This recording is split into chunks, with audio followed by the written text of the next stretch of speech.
শুভ সকাল বন্ধুরা। কোজাগরী লক্ষ্মী পুজো উপলক্ষে সবাইকে জানাই আন্তরিক অভিনন্দন ও ভালোবাসা।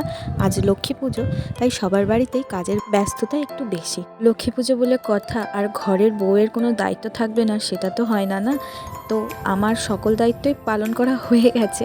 এই দুব্বগুলো আর বেলপাতাগুলো বেছে রাখলেই আমার কাজ আর কি কমপ্লিট। সব কাজের মধ্যেই দেখি যে আমার বর আর দেওর মিলে ঠাকুরও নিয়ে চলে এসছে, আর আমার সব কিছু গোছানো হয়ে গেছে বন্ধুরা। এই যে দেখো, আসনে ঠাকুর বসিয়েও দিয়েছি, কিন্তু ব্রাহ্মণ এখনো আসেনি। আসলেই আর কি পুজোটা স্টার্ট হয়ে যাবে। এই যে সব কেমন হয়েছে তোমরা অবশ্যই কমেন্ট করে জানিও, আর আমাদের ঠাকুরটা দেখতে কেমন হয়েছে একটু বলো। আর আমরা সবাই এখানে অঞ্জলি দিতে বসেছি। দেখো, আমিও শাড়ি পরেছি, তাই আমার সোনাও শাড়ি পরেছে। আমি তো এদিকে পুজোর কাজে ব্যস্ত, আর ও আলতা পরে হাতে পায়ে গায়ে লাগিয়ে একাকার কাণ্ড করেছে। আর মাটি নিয়ে তো খেলা চলেই যাচ্ছে। আর ইতিমধ্যে আমাদের ব্রাহ্মণ মশাইও চলে এসছে, যে আমাদের শুরুও হয়ে গেছে। এরপরে আর কোনো ভিডিও করিনি বন্ধুরা।